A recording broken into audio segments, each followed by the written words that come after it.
So Yahweh just showed me Matthew 18:11 and 11 to something. For the Son of Man is come to save that which is lost. How think ye, if a man have 100 sheep, and one of them be gone astray, doeth he not leave the 99 and goeth into the mountains and seeketh that which is gone astray?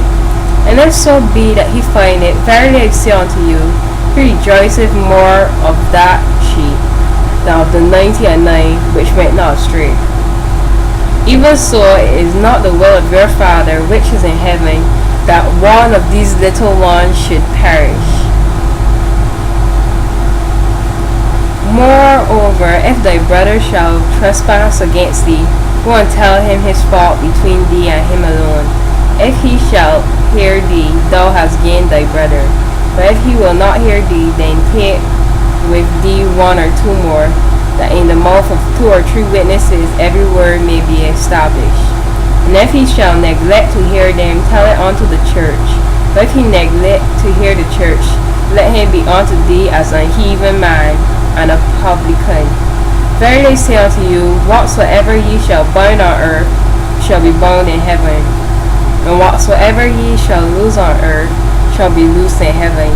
Again I say unto you, that if 2 of you shall agree on earth as touching anything that they shall ask, they shall be done for them of my Father which is in heaven.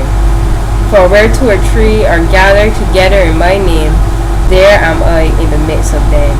Then came Peter to him and said, Lord, how often shall my brother sin against me, and I forgive him?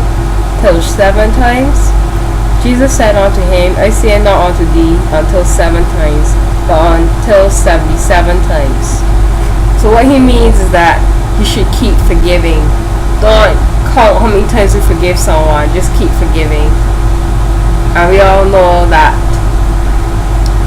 Yahweh and Yeshua don't want any person to perish.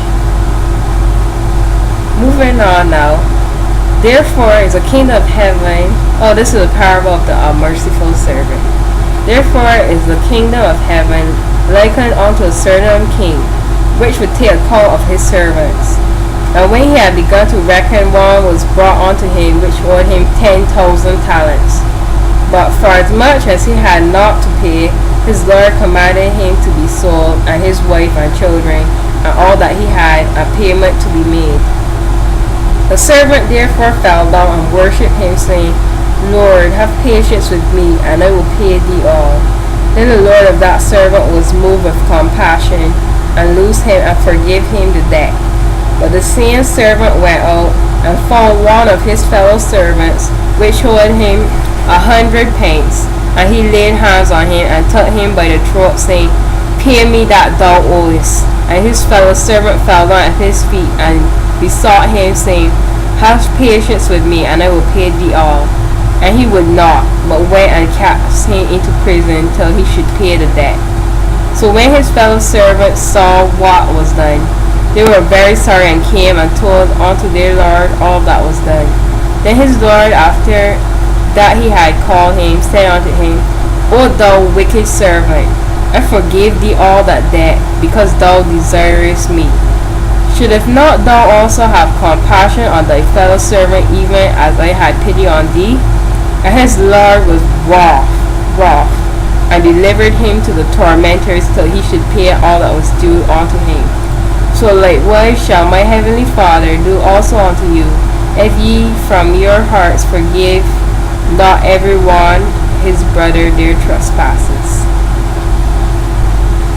Bye guys, love you all.